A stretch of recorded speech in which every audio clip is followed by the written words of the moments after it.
Welcome back to another technical deep dive here in the debug zone. Today we're tackling a big question and breaking it down with insights from other users. Hopefully this clears up some misconceptions and helps you get the answer you need. So buckle up, stay a little curious, and let's jump right in.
And that's a wrap.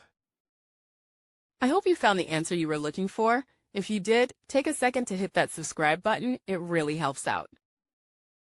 And let me know in the comments which solution worked best for you. See you next time in the debug zone.